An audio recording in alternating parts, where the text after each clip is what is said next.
ಅಂದ್ರೆ ನಾನು ಗಿಡ ಹಾಕಿದ್ದೀನಿ ಅದು ಗೌರ್ಮೆಂಟ್ ಕೆಲ್ಸಕ್ಕೆ ಹೋಗ್ತಾ ಇದ್ದೀರಾ. ಕಂಡವ್ರ ಮನೆ ಎಂಚಿನ ಪಾತ್ರೆ ತೊಳೆದು ಬರ್ತಾ ಇರೋ ಹಣ ರೀ ಅದು. ಹಣ ಬೇಕು ಅಂತ ಕೇಳಿದ್ರೆ ನಾನು ಎಲ್ಲಿಂದ ತಂದ್ಕೊಂಡ್ರಿ?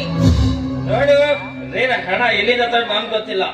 ನೀನ್ ಮಾಡಿದ ಯಾವುದೇ ಸಂಘ ಇದ್ರು ಸರಿ ಅಲ್ಲಿಂದ ಸಾಲ ಪಡ್ಕೊಂಡು ನಂಗೆ ತಂದ್ಕೊಡು ಹೋಗ.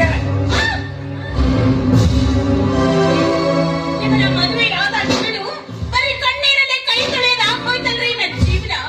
ಸುಖ ಅನ್ನೋದು ಕಾಣ್ಲೇ ಇಲ್ಲ. ಯಾಕೆ ಯಾಕೆ ಇಷ್ಟೊಂದು ಕ್ರೂರವಾಗಿ ವಿಚಾರ ಮಾಡ್ತೀರಾ? ನೋಡು ಸುಖ ಅಂದಾಗ ನೆನಪಿಗೆ ಬಂತು ನೋಡು. ಇವತ್ತು ನಮ್ಮ ಮನೆಗೆ ಒಬ್ಬ ದೊಡ್ಡ ಸಾವುಕಾರ ಬರ್ತಾ ಇದ್ದಾರೆ.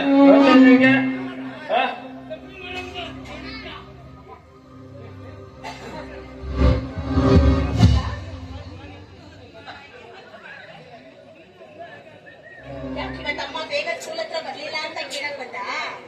ಏನಿಲ್ಲ ಕಣ, ಬೇಗನೆ ಬರ್ಬೇಕು ಅಂತ ಇದ್ದೆ. ಆದ್ರೆ ಅಮ್ಮನಿಗೆ ತುಂಬಾ ಕೆಲ್ಸ ಆಯ್ತು ಕಣೋ, ಅದಕ್ಕೆ ಬರಕ್ ಆಗ್ಲಿಲ್ಲ. ನಾಳೆ ಅಮ್ಮ ಬೇಗ ಬಂದು ನೀನು ಸ್ಕೂಲಿಂದ ಕರ್ಕೊಂಡ್ ಬರ್ತೀನಿ ಆಯ್ತಾ? ಸರಿ, ಹೋಮ್ವರ್ಕ್ ಮಾಡ್ಕೊಂಡು ಹೋಗು. ಹುಡುಗರ ಮುದ್ದು ಮಗನೇ ಬಾರ ಇಲ್ಲಿ, ಬಾರ ಇಲ್ಲಿ. ಇವತ್ತು ನೀನು ಮನೇಲಿ ಇರೋದೇ ಬೇಡ. ಪಕ್ಕದ ಮನೆ ಅಂಕಲ್ ಮನೆ ಹೋಗಿ ಆಟ ಆಡು ಹೋಗ. ಯಾಕ್ರಿ ಮಗುನ ಹಾಗೆಲ್ಲ ಮಾಡ್ತಾ ಇದ್ದೀರಾ ನೀವು? ನೋಡಿ, ಇಲ್ಲ ನಂಗೆ ಓದ್ಕೋಬೇಕು, ನಾನು ಹೋಗಲ್ಲ. ಸುಮ್ಮನೆ ಹೋಗು. ನಿನ್ ಮಗನಿಗೆ ಕಳಿಸ್ತೇನಿಲ್ಲ. ಮಗು ನೀನ್ ಹೋಗಮ್ಮ, ನೀನ್ ಒಳಗಡೆ ಹೋಗಿ ಹೋಮ್ವರ್ಕ್ ಮಾಡ್ಕೊಂಡು ಹೋಗು.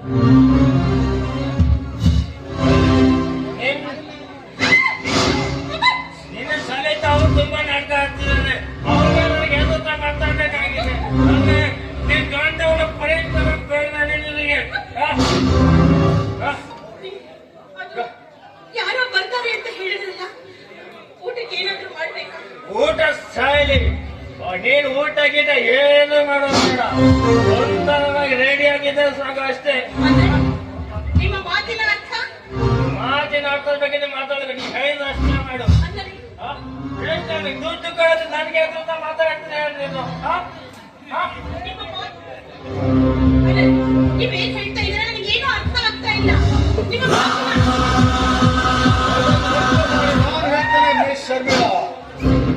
ಶರ್ಮಿಳಾ, ನಿನ್ನ ಗಂಡ ಈ ನಿನ್ನ ಸುಂದರವಾದ ಸಿಲೆಯಂತಿರುವ ಸೀರೆ ನನಗೆ ಅರ್ಪಣೆ ಮಾಡಿದ್ದಾರೆ. ಏನ್ ಹೇಳ್ತಾ ಇದ್ದೀರಾ ನೀವು? ನವರಿಗೆನ ಹೊರತೋಟಿನ ಇಟ್ಕೊಂಡು ಮಾತನಾಡಿ. ನಿನ್ನ ಅಕ್ಷರವನ್ನ ಏನಾದ್ರೂ ನೀವು ಉಚ್ಚರಿಸಿದ್ದೆ ಆದ್ರೆ ನಿಮ್ಮ ನಾಯಿಗೆ ಸೇರಬೇಕಾಗಿತ್ತು. ನಮ್ಮನೆಗೆ ಬಂದು ನಮ್ಮ ಮನೆಗೆ ನಿಂತು ನಿಮ್ಮ ಎದುರಿನಲ್ಲಿ ನಿಮ್ಮ ಹೆಂಡತಿ ಬಾಯಿ ಬಂದ ಮಾತಾಡ್ತಾ ಇದ್ರೆ ಕೇಂದ್ರ ಸುಮ್ಮನೆ ಇಟ್ಟಿದ್ರಲ್ಲ. ಕೊರಳು ಪಟ್ಟೆ ಹಿಡಿದು ವಿಚಾರಿಸ್ರಿ. ಅವರ ಕೊರಳು ಪಟ್ಟೆ ಹಿಡಿಲಿಕ್ಕೆ ನನಗೆ ಏನೇ ಯೋಗ್ಯತೆ ಇದೆ? ಏನ್ ಯೋಗ್ಯತೆ ಇದೆ? ಅವರು ದೊಡ್ಡ ಸಾಹುಕಾರು, ಅವರ ನಾನೇನು ವಿಚಾರಿಸುದು? ನೀನೇನು ಕೇಳಿಲ್ವೇನೆ ಮೌನಂ ಮೌನತಿ ಲಕ್ಷಣಂ ಅಂತ? ನೋಡಿದ್ದ ಹಾಗೆ ಸುಮ್ಮನಿರ್ಬೇಕು ಅಷ್ಟೇ. ಅಷ್ಟಕ್ಕೂ ಲಕ್ಷ ಕೋಟಿ ನಿನ್ನ ಶೀಲಕ್ಕೆ ಕರ್ಕೊಂಡಿದ್ದಾರೆ ಅವ್ರು ಗೊತ್ತೇ. ಏನ್ ಹೇಳ್ತಾ ಇದ್ದೀರಾ ನೀವು? ಲಕ್ಷ ಕೊಟ್ಟು ನನ್ನ ಶೀಲವನ್ನ ಅವರಿಗೆ ಮಾರಾಟ ಮಾಡಿದ್ರ? ತಾಳಿ ಕಟ್ಟಿದ ಗಂಡ ಅಂದ್ರೆ ದೇವ್ರು ಅಂತಾರೆ. ನಿಮ್ಮ ಕುಡಿದ ಚಟಕ್ಕೋಸ್ಕರ ತಾಳಿ ಕಟ್ಟಿದ ಹೆಂಡತಿಯನ್ನೇ ಮತ್ತೊಬ್ಬರಿಗೆ ಮಾರಾಟ ಮಾಡೋದಕ್ಕೆ ನಿಮ್ಮ ಮನಸ್ಸಾದ್ರೂ ಯಾಕೆ ಇಷ್ಟೊಂದು ಕ್ರೂರವಾಗಿ ವಿಚಾರ ಮಾಡ್ತಾ ಇದ್ದೀರಾ? ಹೇಳಲಿಕ್ಕೆ ಅವನಂತ ಮಾತಿರ್ಬೇಕಲ್ಲ ಶರ್ಮಿಳಾ. ಯಾಕಂದ್ರೆ ಇವತ್ತು ಅವನ ಗಳಿಗೆ ಮುಂದೆ ನಿನ್ನ ಶೀಲಕ್ಕೆ ಬೆಲೆಯೇ ಇಲ್ಲ. ಶರ್ಮಿಳಾ, ಅಂದು ಸಾರ್ವಜನಿಕ ಎದುರಿಗೆ ನನ್ನನ್ನು ಕೇಸ್ ಕಟ್ಟು ನನ್ನನ್ನು ಜೈಲಿಗೆ ತಳ್ಳಿದಲ್ಲ, ಅದನ್ನು ಜೈಲಿಗೆ ಪಟ್ಟ ನಾನು ಕಷ್ಟ ಅಷ್ಟ ಇಷ್ಟ ಅದನ್ನು ನೆನೆದುಕೊಂಡೇ ಬಂದಿಲ್ಲ. ರೋಮ ಉಕ್ಕಿ ಬರ್ತಾ ಇದೆ. ಸಲುವಾಗಿ ಅಂದೇ ನಾನು ಪಣ ತೊಟ್ಟೆ. ಹಣ ಕೊಟ್ಟ ನಿನ್ನ ಸೀಲ ಹಾಳು ಮಾಡ್ತೇನೆ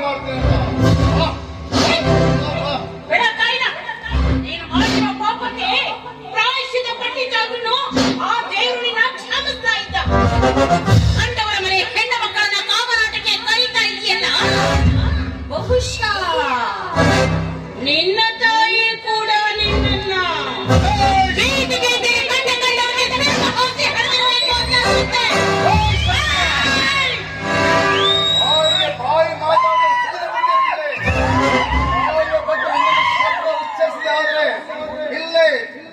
ಜನರ ಮುಂದೆ ಸೀರೆಯನ್ನು ಬಿಚ್ಚ ಇಲ್ಲೇ ಬಲಾತ್ಕಾರ ಮಾಡುವೆ.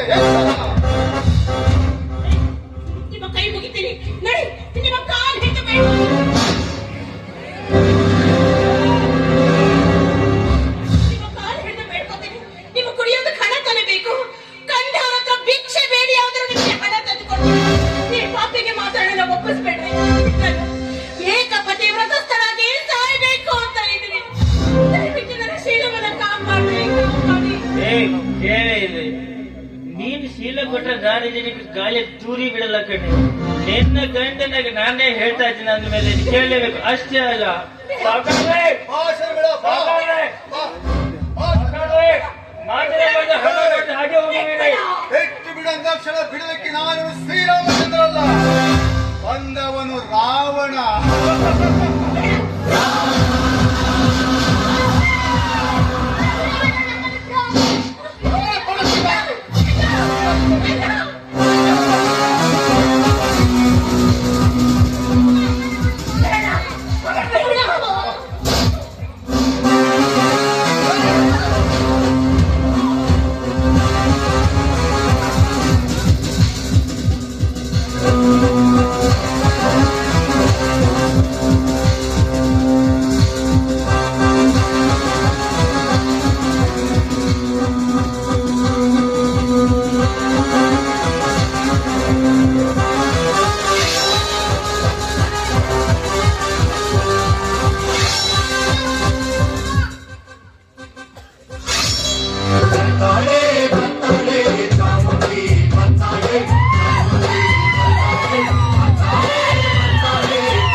ನಿನ್ನಂಥವನೇನಾದ್ರೂ ಮನೆಯಲ್ಲಿದ್ರೆ ಆ ಹೆಣ್ಣಿಗೆ ಸುಖ ಅನ್ನೋದೇ ಇರೋದಿಲ್ಲ. ಅವಳು ನೆಮ್ಮದಿಯಾಗಿರೋದಕ್ಕೆ ಸಾಧ್ಯ ಇಲ್ಲ. ಏನು ಮಾಡಿದೆ ಅಂತ ಕೇಳ್ತಾ ಇದೆಯಲ್ವಾ? ಆ ಪಾರ್ವತಿ ದುಷ್ಟರನ್ನ ಸಂಹಾರ ಮಾಡೋದಕ್ಕೆ ಅವತಾರ ತಾಳಿ ಭೂಮಿಗೆ ಬಂದು ದುಷ್ಟರ ಸಂಹಾರ ಮಾಡಿತು. ಆದ್ರೆ ಈ ಶರ್ಮಿಳ ತನ್ನ ಶೀಲವನ್ನ ಕಾಪಾಡಿಕೊಳ್ಳೋದಕ್ಕೋಸ್ಕರ ಅವನನ್ನೇ ಧ್ವಂಸ ಮಾಡಿತು. ನಿನ್ನಂಥವನು ಈ ಭೂಮಿಯ ಮೇಲಿದ್ರೆ ಅದೆಷ್ಟು ಜನ ಹೆಣ್ಣು ಮಕ್ಕಳು ನೆಮ್ಮದಿ ಹಾಳು ಮಾಡ್ತೀವೋ ಏನು? ನಿನ್ನಂಥವನು ಬದುಕಿರಬಾರ್ದು. ನಿನ್ನಂಥವನು ಬದುಕಿರಬಾರ್ದು.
ಮನೆ ಹತ್ರ ದೂರ ಕೊಡಿ.